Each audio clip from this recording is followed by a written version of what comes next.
다 같이 기도하시겠습니다. 사랑과 은혜가 충만하신 주님 감사합니다. 오늘도 귀하고 복된 주일 저희들을 부르시고 인도하셔서 또 귀한 말씀으로 먹이시고 함께 하시니 감사합니다. 오늘도 이 말씀 가운데에 우리가 다시 한번 주님을 바라보게 하시고 힘들고 지친 모든 영혼들에게 하나님의 은혜가 덧입혀질 수 있도록 역사하시고 도와주옵소서. 모든 것 주님께 맡기오며 예수님의 이름으로 감사하며 축복하며 기도하였나이다. 아멘. 할렐루야. 오늘은 역대상 4장 9절에서 10절의 말씀, 하나님이 주목하는 신앙, 하나님이 주목하는 인생이란 제목을 가지고 함께 말씀을 나누기를 원합니다.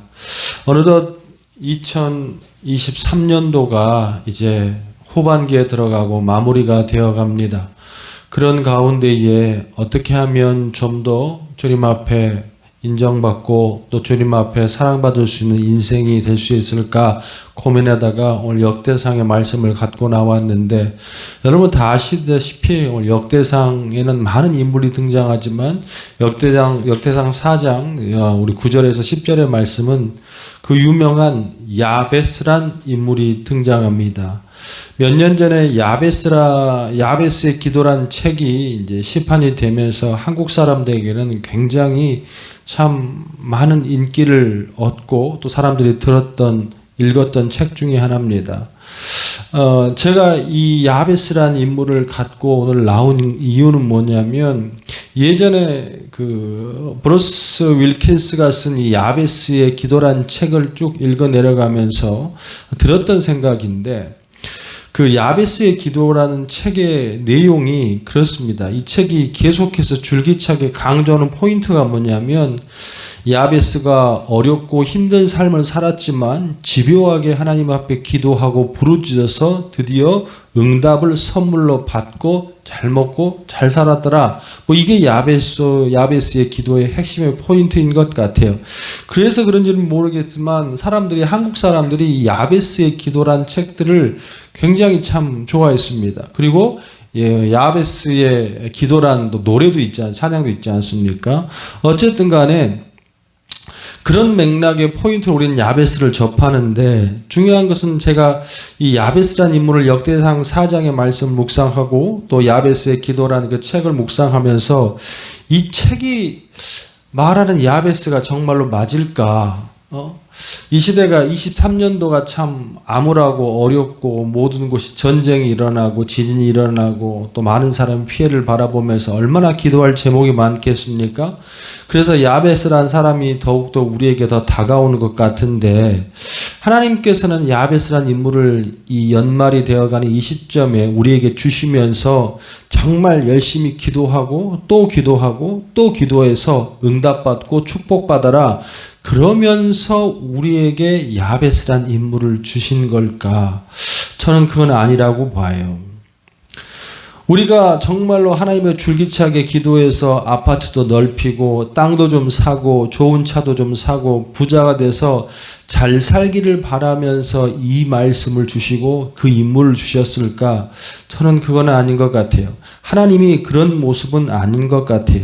그러면서 그 야베스란 책과 역대상 4장에 있는 성경에 말하는 야베스를 곰곰이 묵상해 보다 보니까 영적인 의미가 하나가 발견됐어요. 그게 뭐냐면, 악바리처럼 주님 앞에 기도하고 또 기도해서 응답받아서 축복받은 인생이 되라라고 역대상 4장의 9절과 10절의 말씀에 야베스를 준 게 아니라, 역대상 4장의 9절과 10절의 포인트는 하나님이 주목하는 신앙이 어떤 신앙인가를 우리에게 보여주고 싶은 하나님의 마음을 발견합니다. 왜 이런 말씀을 드리냐면, 이러한 관점으로 역대상을 살펴보면 역대상에만 등장하는 인물이 한 500명가량이 등장합니다. 다 셀 수는 없습니다. 약 500명가량이 등장해요. 그리고 오늘 본문의 역대상인 4장에서만 44명의 사람의 이름이 열거되고 발견됩니다. 그런데 주목할 포인트가 뭐냐면, 나머지 모든 사람들은 이름만 열거되고 그리고 스쳐 지나가는데 아무리 큰 인물이어도 그냥 스쳐 지나가는데 오늘 본문의 말씀의 4장과 9절 10절에서는 야베스를 기록하는 대목에서 그 인생을 상세하게 묘사하고 우리에게 전하고 있더란 사실이에요. 하나님께서는 그 인생을 상세하게 묘사하고 전하면서 이 인물이 이렇게 기도했으니까 이렇게 축복받았다라는 걸 말씀하고 싶었을까? 아니라는 거야. 성경에는 많은 인물들이 있고 또 많은 사람들이 있지만 하나님 다 사랑하시죠. 여기 앉아 계신 걸 다 사랑하시고 누구나 다 사랑하고 축복 주기를 원합니다. 하지만 하나님이 특별히도 주목하는 인생이 이런 인생이라는 것을 오늘 야베스를 통하여서 보여주고 싶은 의미가 이곳에 담겨 있는 줄로 믿습니다. 과연 여러분들은 어떤 인생을 살고 있습니까? 23년도를 마무리해 가는 후반기로 가고 있는 이 시점에 여러분은 하나님 앞에 주목을 받고 있습니까? 아니면 그냥 그렇게 지나가는 인생입니까? 오늘 본문의 이 야베스란 인물을 통하여서 하나님이 어떤 사람에게 주목하고 어떤 사람에게 축복을 주는지 나를 한번 돌아봄으로 말미암아 여러분 하나님 앞에 축복받는 여러분 되시기를 주님의 이름으로 축원합니다. 자, 하나님이 주목하는 하나님이 축복하시는 사람이 되기 위해서 우리가 몸부림쳐야 될 것을 우리 야베스를 통해서 한번 본다면 첫 번째, 이 야베스란 인물 또 하나님은 어떤 사람을 주목하냐면 주변 사람들에게 존경받는 인생을 하나님께서는 주목하십니다. 또한 하나님께서는 그런 사람들에게 시선이 머물고 그런 사람을 더 축복하기를 원한다는 걸 반드시 기억해야 할 줄로 믿습니다. 역대상 4장 9절의 말씀을 같이 한번 읽어볼까요? 시작. 야베스는 그의 형제보다 귀중한 자라 그의 어머니가 이름하여 이르되 야베스라 하였으니 이는 내가 수고로이 낳았다 함이었더라. 4장 9절에 보니까 야베스를 설명하면서 야베스는 그의 형제보다 뭐하다? 귀중한 자라라는 표현이 되어 있습니다. 근데 귀중하다라는 뜻이 뭔 말인지 잘 모르겠잖아요. 근데 이게 조금 더 원문적으로 해석하면 니크바드라는 단어인데 이 단어는 무겁다, 비중이 크다, 존경받다라는 이런 뜻을 갖고 있어요. 이제 세 번역에 보니까 훨씬 더 해석을 잘 해놓은 것 같아요. 야베스는 그의 가족들 중에 가장 존경받은 자였더라. 할렐루야. 우리는 짧은 한 말씀 속에 하나님께서 어떤 인생을 주목하시고 어떤 신앙을 기뻐하는지 잘 알 수 있습니다. 믿음이 좋아서 날마다 새벽기도 나가고 금요철야 예배 참석하고 날마다 거룩하게 보이는 것도 중요합니다. 이거 중요하지 않다는 말 아니에요. 이거 중요합니다. 근데 하나님께서 주목하는 인생은 하나님의 자녀로서 혼자 믿음 좋다고 떠벌리고 보여지는 믿음이 아니라 하나님에게도 또한 누구에게도 사람에게도 뭐하는 사람들? 존경받는 사람들, 인정받는 사람들 하나님께서는 더욱더 사랑하시고 그를 주목하는 줄로 믿습니다. 주목한다는 것은 하나님의 계획과 하나님의 비전이 그 사람에게 있기 때문에 반드시 그 사람은 축복의 길로 갈 줄로 믿습니다. 회사에 가서 그리스도인으로서 인정받고 존경받는 인생, 가정에서 자녀들에게 믿는 가장으로서 믿는 어머니로서 자녀들에게 인정받는 인생, 내가 지금 그 현장에서 인정받고 예수님을 욕되게 하지 않는 인생. 할렐루야. 회사에 나갔는데 이런 말 들으면 안 되잖아요. 교회 집사였어요? 교회 다녔어요? 이런 말 들으면 그 사람이 안수집사든 장로든 어떤 사람이든 간에 하나님은 그 인생을 기뻐하지 않는다는 거예요. 아빠는 집에서는 그렇고 교회에서는 왜 그래? 엄마는 집에서는 그렇고 교회에서는 왜 그래? 이런 인생은 하나님께는 절대로 그 신앙과 그 믿음을 인정하지 않아? 인정하지 않는다는 거예요. 예전에 19살, 20살에 대학을 처음 들어갔어요. 제가 지금 목회를 하고 있습니다만 예전에는 그 음악과를 처음 들어갔습니다. 음악과를 처음 들어갔는데 성악을 오래 해서 들어가는 것이 아니라 이렇게 얼마 짧게 하고 들어갔어요. 인문계 고등학교를 하다가 이제 일반 음악대학을 가다 보니까 뭐 다른 친구들은 뭐 어디 예고 다닌 친구들도 있고 예중 다닌 친구들도 있고 그래서 뭐 굉장히 그 음악 대학의 수업에 따라갈 수 있는 모든 이 스펙들을 다 갖고 있더라고요. 학교에 들어가자마자 전공 수업이나 이런 걸 많이 하잖아요. 건반화성도 하고 시창 청음도 하고 뭐 악기론도 하고 막 여러 가지를 한다고. 그런데 저는 그걸 해본 적이 없어요.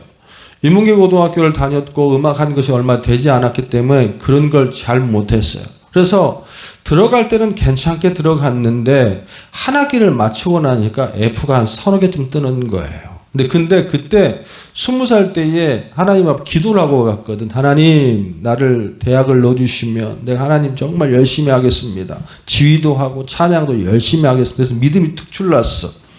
그런데 내 삶은 학생이잖아요. 또 학생의 신분을 갖고 있잖아요. 그래서 저기 위에 학교를 다니는데 저기 밑에까지 가서 지휘도 하고 막 했어요. 그래서 수업이 금요일날 땡, 토요일날 땡 끝나자마자 뭐 있든 없든 간에 무조건 교회 가서 막 하고 했단 말이에요. 근데 성적은 안 좋아.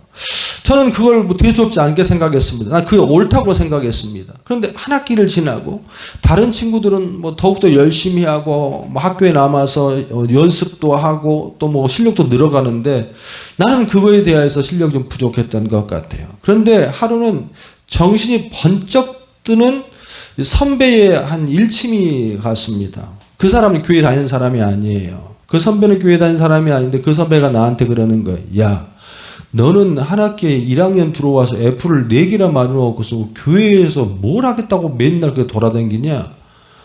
연습 좀 해. 어? 뭐 그게 뭐 교회가 그렇게 중요해? 뭐 하나님이 연습 안 해도 뭐 너 점수 준대? 그러면서 그 20살 나이에 내가 번쩍 든 생각이 뭐냐면 나는 잘한다고 생각했는데 교회에서는 참 잘하는 신앙이었고 또 신실한 신앙이었고 무슨가 도움이 되는 신앙이었는데 내 삶의 현장에서는 내가 하나님을 높여드리고 하나님하고 영광을 드리는 인생이 아니라 내 삶을 통하여서 하나님과 우리 예수 그리스도를 어떻게 깎아내리는 인생이구나. 왜? 해야 할 걸 못하니까.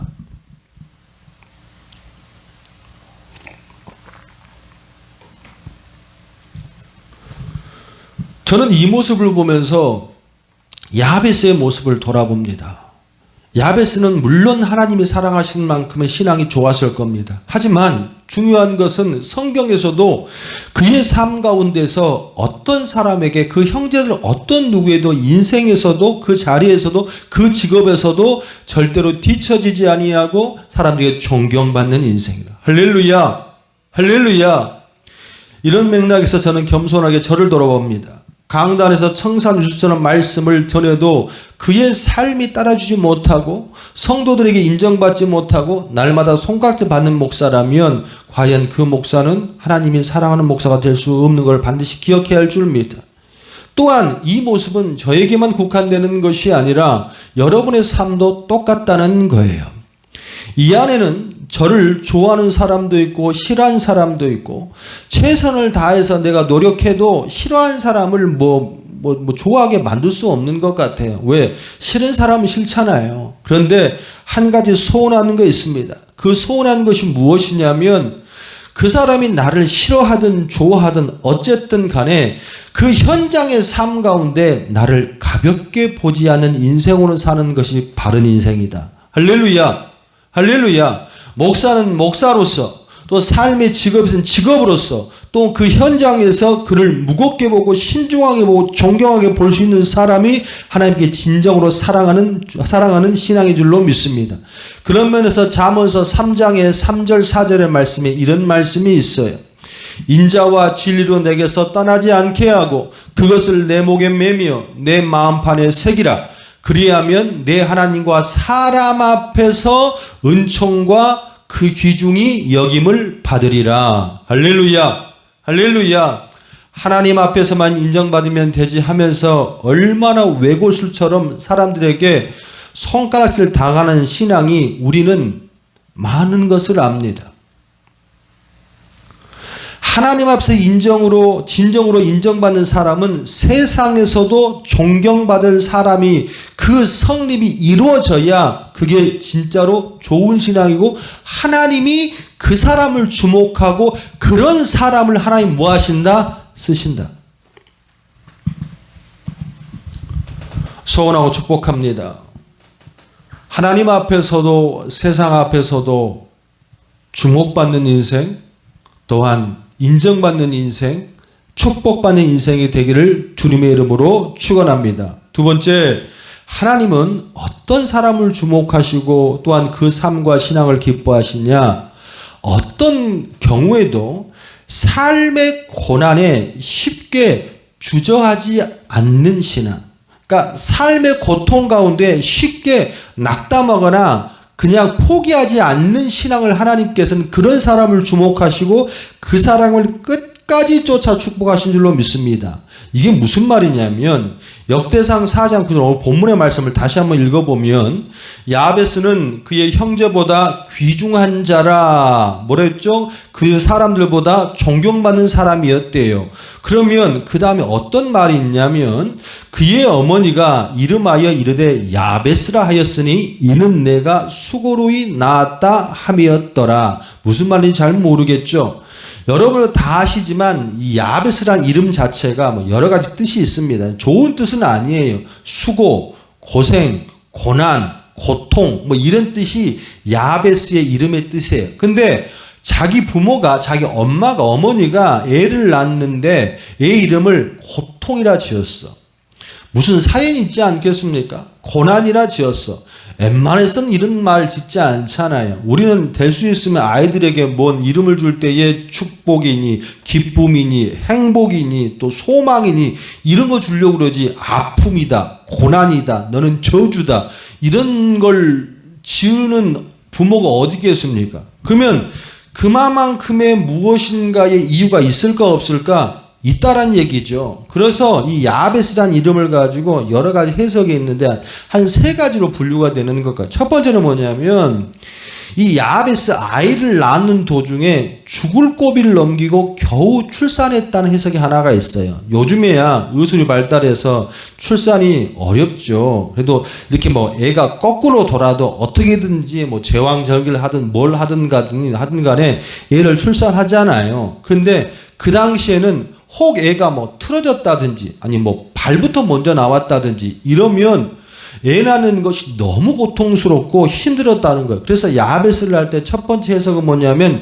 엄마가 애를 낳을 때에 너무 고통스럽게 낳아서 고난이다. 야베스 이게 첫 번째 해석. 두 번째 해석은 뭐냐면 이 아이가 유복자란 해석이에요. 이게 뭐냐면 무슨 사연인지는 모르겠지만 남편이 먼저 죽었든지 남편이 집을 나갔든지 어떤 사연인지는 모르겠으나 엄마가 아버지 없는 상황에서 애를 낳고 그 애를 어떻게 혼자 키웠어.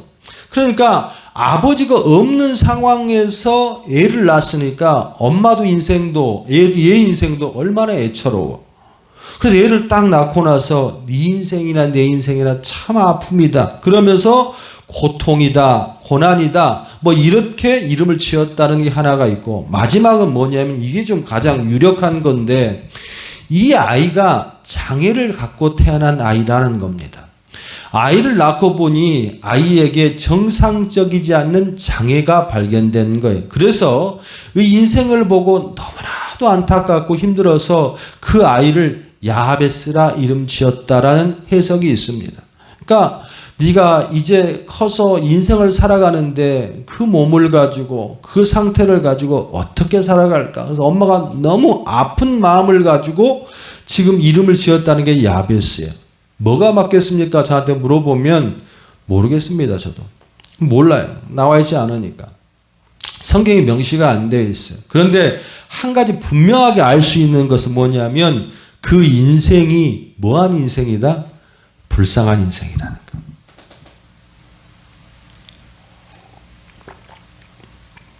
그 인생이 삶 속에서 고난과 고통을 짊어지고 갈 수밖에 없는 인생이라는 거예요. 근데 우리는 알잖아요. 전제가 있잖아요.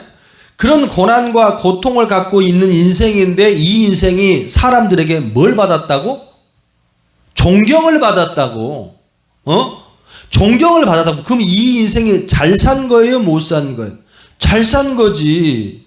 하나님께서는 그런 인생을 주목한다는 거예요. 이처럼 태어날 때부터 아버지가 없든지 어머니가 고통을 하든지 먹구름으로 인생을 태어난 인생이지만 그 인생이 절대 삶과 환경에서 함몰되지 않고 그 삶 가운데 주저하지 않고 어떻게 끝까지 하나님 앞에 나가서 기도하는 모습, 이걸 어떻게 해석할 수 있냐면 10절 말씀 볼까요? 시작. 야베스가 이스라엘 하나님께 아뢰어 이르되 주께서 내게 복을 주시려거든 나의 지역을 넓히시고 주의 손으로 나를 도우사 나로 환난을 벗어나 내게 근심이 없게 하옵소서 하였더니 하나님이 그가 구하는 것을 어떻게 허락하셨더라. 할렐루야. 야베스는 자기의 환경에 좌절하지 않습니다. 불쌍하게 보이려고 위로받으려고 애쓰지도 않습니다. 담대하게 그 환경을 뛰어넘어서 몸부림쳤고 그것을 진심으로 주님 앞에 구하는 진실된 모습이 있었다라는 거예요. 할렐루야. 할렐루야. 그런데 우리는 무엇인가 조금이라도 불쌍하거나 부족하면요 자꾸 위로만 받으려고 그래. 자꾸 사람들에게 도움만 받으려고 그래. 동정만 받으려고 그래. 물론 그런 사람을 도와야도 함께 하겠지만 중요한 것은 하나님께서는 그런 환경에 함몰돼서 남의 손보다도 자기가 일어나며 주님을 의지하는 사람. 할렐루야. 야베스는 어떻게 하든지 간에 이 환경 가운데 주님을 붙잡고 뛰어넘기를 원합니다 라면서 기도했다라는 거야. 여러분은 어떻습니까? 23년도가 가는 이 시점에 여러분들은 과연 그 고난 가운데에 얼마나 하나님을 붙잡았습니까? 또 얼마나 주님을 의지했습니까? 혹 이래저래 핑계대며 하나님을 외면하지는 않았습니까? 어떤 책에 보니까 우리나라와 세계에서 큰 영향을 미친 사람 120명을 조사했더니 그 사람들에게 나타난 특징이 있었다라는 그런 분석이 나왔어요.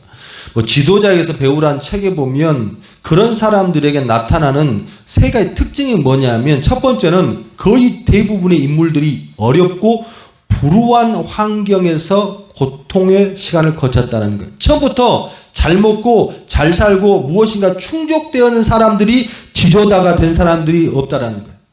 항상 그의 삶 가운데 뭐예요? 결핍이 있었다라는 거예요. 부족함이 있었다, 궁했다라는 거예요.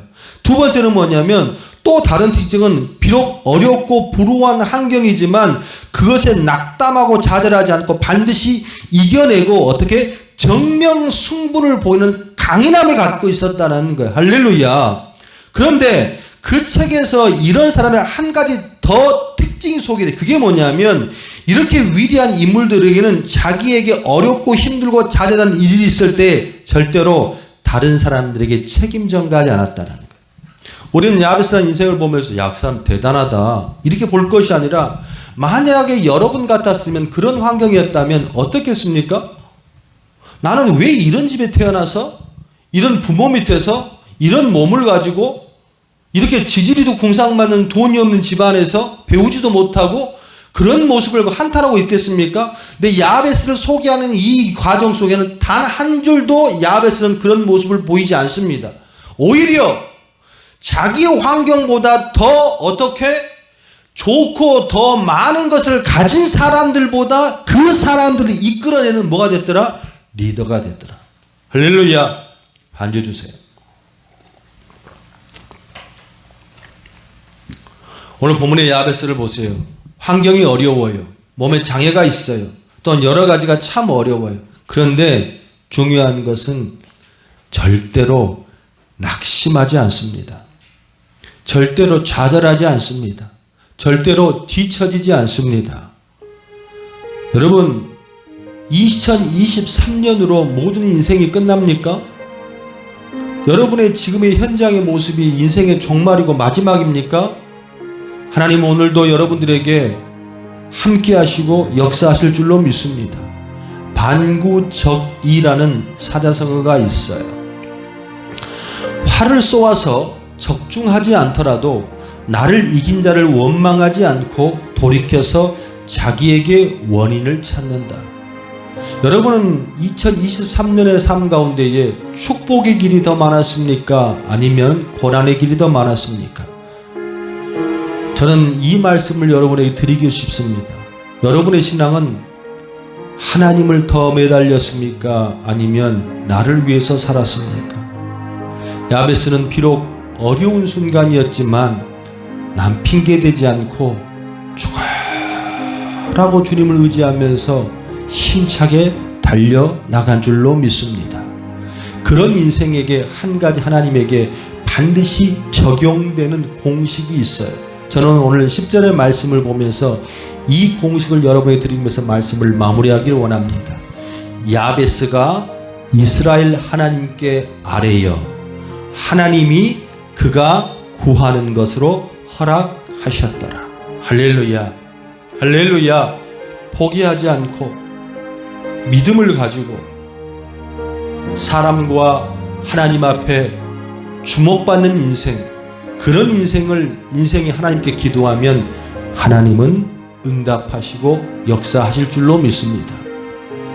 여러분이 소원한 모든 것들이 남은 기간 동안 이루어지고 또한 보여지고 열어지는 귀한 한 해가 되기를 주님의 이름으로 축원합니다.